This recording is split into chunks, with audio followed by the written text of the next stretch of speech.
Bora lá. Essa decisão, no momento da reforma do estatuto, será alterada? Não, ainda não foi alterada, vai ser discutida ainda. Então ainda temos um longo tempo aí. Até março é capaz de sair a reforma, mas vai sair, pode ficar tranquilo que vai sair. André, você pode passar pra gente como que foi a reunião hoje, a votação, o tom, se foi Teve votação. tudo adiado, como que foi a decisão disso, foi unânime? Foi unânime. Certo. Até porque a gente precisava discutir melhor algumas propostas, né? Então por isso que foi unânime. Que proposta, sabe?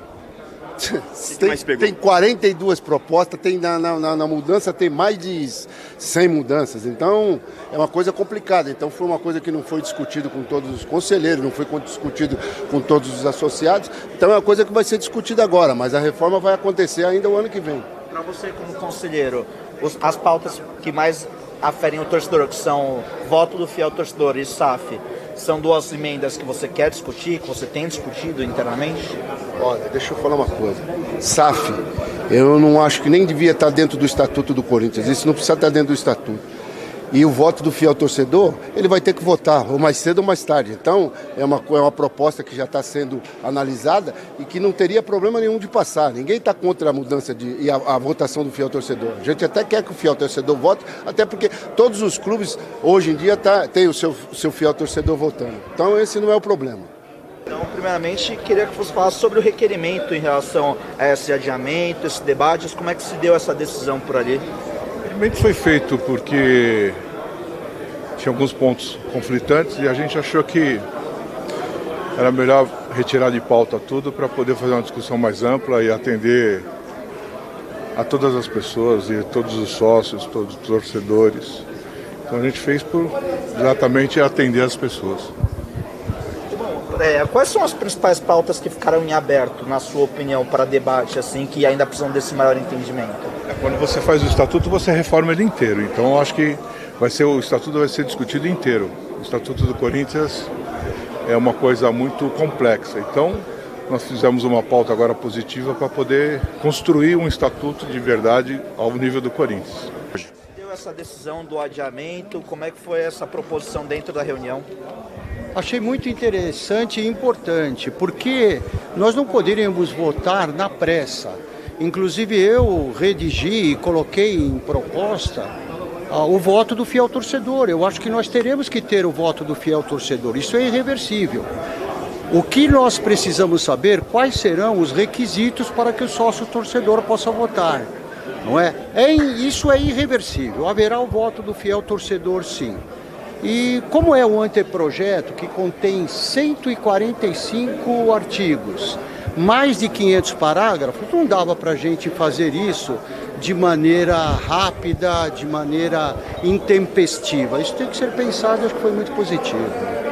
A coisa fosse pausada, para que tivesse um debate, para que tivesse especialistas de cada tema. Eu queria confirmar isso, se partiu também do Dr. Vinícius Cascone essa solicitação de pausa da votação e como o senhor acredita que tenha conduzido hoje pensando no bem do esporte clube? Olha, diversas pessoas fizeram essa solicitação, a própria comissão de reforma do estatuto apresentou essa solicitação de ampliar o debate, eu apresentei, Isabela, Calil, outros conselheiros também apresentaram essa proposta de fazer um debate mais amplo.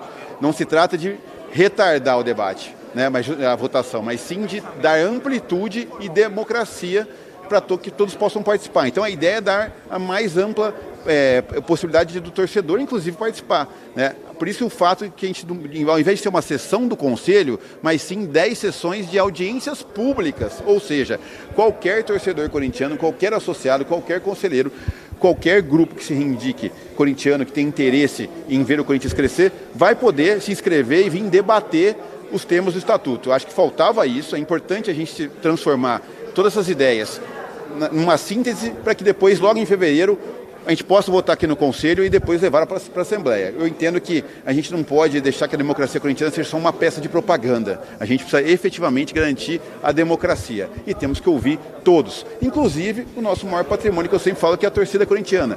Quem faz com que o Corinthians tenha grandes contratos, grande audiência, é a torcida. Então, evidentemente, é ela que financia o clube hoje e a gente tem que ouvi-la. O departamento de TI, que por alguns motivos internos, ele foi retirado da auditoria, que eu prefiro não expor os motivos, né? A versão que o Armando cita era uma versão que ainda não era a final. E a versão final foi assinada, de fato, pelos auditores, normal, que é a versão que se encontra, inclusive, com o Conselho. Como é que foi feito esse pedido de adiamento dentro da reunião do Conselho Deliberativo de hoje? Na verdade, eu fui um dos autores dos requerimentos, mas a Comissão de Reforma do Estatuto também apresentou esse requerimento, que eu vi com bons olhos. O doutor Calil, o doutor Felipe Isabella também apresentaram requerimentos nesse sentido, de ampliar o debate, né? Na verdade, o meu entendimento é que o debate do Estatuto seria fundamental a gente abrir, inclusive, para a torcida, para os conselheiros, associados e quem for corintiano que queira debater, né? A gente não pode deixar que a democracia corintiana seja só uma peça de propaganda, eu sempre falo isso, né? Hoje quem financia o Corinthians de fato é a própria torcida, que é o nosso maior patrimônio, é ela que faz com que a gente tenha grandes contratos, tenha audiência na TV e assim por diante. Então, a ideia de fazer audiências públicas, e nós vamos fazer 10 audiências públicas aqui, e num calendário bastante acelerado, para que toda a torcida, todos os interessados venham debater os temas de forma democrática e que em fevereiro a gente possa votar no Conselho Deliberativo a proposta de reforma, né, depois desses debates, e levar para a Assembleia em março. Existe uma confiança de que depois dessas 10 sessões, todos os temas que estão previstos no anteprojeto, nas emendas, sejam realmente, consiga ser debatido, não tenha necessidade de nenhuma sessão extra até o Conselho votar? Olha, eu espero que a gente consiga debater nessas 10 sessões. Foi marcada uma sessão extra além das 10, então tem uma 11ª sessão, caso seja necessária. Agora, evidentemente que depende muito do interesse de todos em fazer o processo andar. Nós temos interesse em debater, eu acho que é importantíssimo isso, e a necessidade de alterar o estatuto, de democratizar o acesso ao clube, de democratizar realmente o Corinthians é fundamental. Então, quanto mais rápido a gente fazer isso, der celeridade, ouvir a torcida, trazer a torcida para perto da gente, com certeza a gente vai conseguir construir um estatuto melhor, que seja mais amplo, democrático e participativo. Acredita que vai ter muita mudança em relação a esse anteprojeto, Cascone? Olha, vai depender muito dos conselheiros, evidentemente, né? Eu tenho algumas ideias para a gente fazer algumas mudanças no estatuto. Acho que a gente tem que ouvir especialistas também no tema e ouvir a torcida, principalmente o desejo dela, o que ela quer para o Corinthians.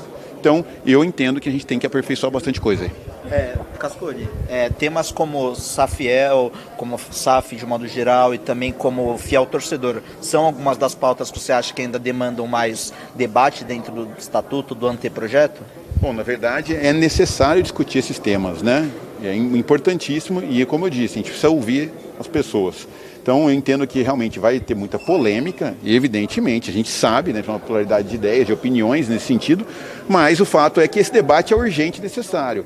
Debater não quer dizer que a gente vai aprovar ou não, evidentemente, mas a gente precisa trazer as ideias, ouvir todos os corintianos e todos os modelos. Eu defendo instrumentos de democracia participativa no clube, né, defendo, sim, evidentemente, a participação do sócio do futebol, né, o pessoal chama de voto do fiel torcedor, mas criar uma categoria de associado do futebol, eu defendo publicamente isso, já defendi esse modelo em alguns debates, inclusive, né? E tem um debate de SAF, também está proposto, ele tem que vir para a mesa de discussão, apresentar os prós e os contras e ver o que for melhor para o Corinthians. Miguel, como é que foi a participação do CORE em relação a isso, em relação aos requerimentos e a toda essa mudança da votação, da data da votação do estatuto, essas novas reuniões marcadas? O CORE até tinha pedido mesmo essas mudanças, não sei se vocês viram nossas recomendações, né? A maior parte foi atendida e nós estamos de acordo porque o objetivo principal é o Corinthians, né? Inclusive, contamos também até com o apoio da torcida, que normalmente o pessoal tinha até receio quando eles vinham aqui e tal.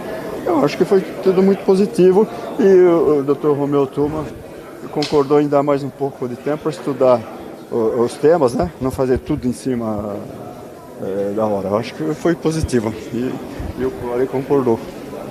Quais temas que ficam ainda em aberto, na sua opinião, que precisam ser mais debatidos? Olha, são vários, né?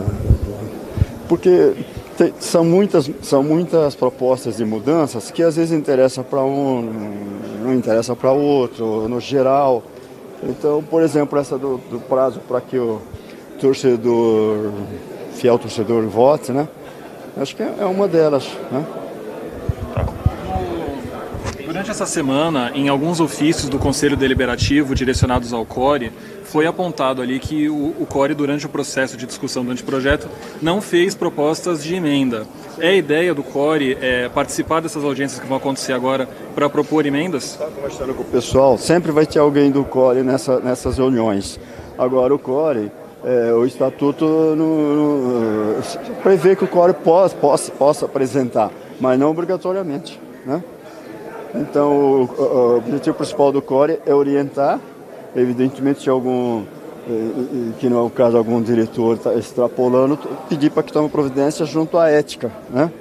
Mas, no geral, como eu disse, já essa reunião foi muito positiva. Rosa, então para a gente começar, como é que foi essa reunião para essa reforma, para esses detalhes de novas datas? O que você, como torcedor, como diretor, pode opinar em relação a isso também? Ex-diretor. Bom, gente, boa noite. Eu saio dessa reunião melhor do que eu entro. Né? A gente tinha uma preocupação grande com relação à forma como seria votado. Existia uma preocupação com o tempo para que as coisas tivessem o debate apropriado, porque, no fundo, o que está sendo feito aqui não é uma reforma de estatuto. Né? O que está sendo feito aqui, basicamente, você está eliminando o estatuto antigo e começando um do zero absoluto. O estatuto ele tem uma série de interdependências, né? Tem uma série de decisões que você toma que implicam em outras cláusulas. Então, quando você faz um compilado, né, de uma série de sugestões de diferentes frentes e você tenta colocar isso num único documento, naturalmente você tem conflitos de regras entre as cláusulas. Né? Então, acho que prevaleceu o bom senso, prevaleceu a flexibilidade e a gente vinha fazendo já um pleito de que esse estatuto fosse amplamente debatido, porque ele é uma reforma absolutamente necessária. Então, uma reforma que endereça temas sensíveis, como por exemplo, o voto do fiel torcedor, né? E está tudo endereçado, tem pauta para que tudo seja discutido, já tem um cronograma de trabalho e agora vamos fazer frente ao desafio que está na mesa e, de fato, debruçar sobre os temas e chegar na melhor conclusão possível para um estatuto que possa oferecer para a gente modernidade, que possa oferecer para a gente capacidade de responder a esse novo cenário, essa nova arena competitiva, né? Que agora a gente compete com clubes que estão capitalizados, que têm estruturas societárias diferentes e a gente tem que buscar uma alternativa para que a gente tire aqui uma diferença e a gente tem uma mochila nas costas chamada dívida que a gente corre junto com eles apostando corrida, né? Então, é um enorme desafio. Você tem alguma avaliação pessoal ou política dentro do grupo sobre o porquê de todo esse consenso, né, em torno de criar uma agenda de audiências não ter sido assumido pelo clube antes de hoje, por exemplo?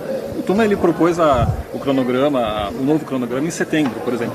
Você consegue ter uma avaliação pessoal sobre por que essa agenda de audiências não pode ser fechada antes entre os grupos políticos? Olha, Daniel, talvez houvesse um entendimento de que haveria um consenso de forma mais simples. E esse consenso não aconteceu.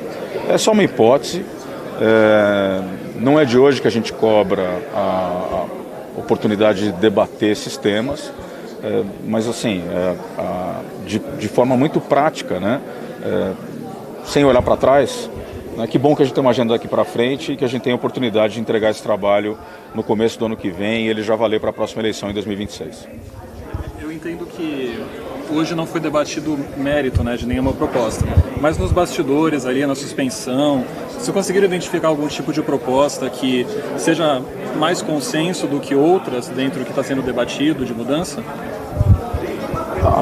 Assim, existem algumas preocupações, né, algumas preocupações maiores. Talvez vocês tenham conversado com outras pessoas aqui que podem ter comentado para vocês que uma das sugestões para hoje era que houvesse a votação de 3 temas específicos, né, entre eles o voto do fiel torcedor, entre eles a questão da representatividade feminina e uma terceira que era o fim das chapinhas e candidatura individual. Todos têm seus prós e contras, né? Cara, te dou um exemplo. O voto das mulheres. Né? Se você vai ter mais mulheres sendo candidatas, você precisa ampliar o colégio eleitoral para isso. Né? Então, por exemplo, talvez o voto do 01, né? O voto do segundo titular do título familiar, talvez é alguma coisa que teria que vir junto com o voto feminino. Né? Outro exemplo, se você vai pautar o voto do fiel torcedor, né? Será que faz sentido o fiel torcedor votar no que é o comando do clube inteiro, ou faz sentido você segregar o futebol primeiro e depois você colocar o sócio torcedor votando no futebol? Né? Então, esse tipo de discussão ainda é incipiente, né? A gente vai precisar se debruçar sobre tudo isso, a gente vai precisar buscar um consenso em cima de tudo isso, mas de fato são temas que merecem o debate e serão debatidos.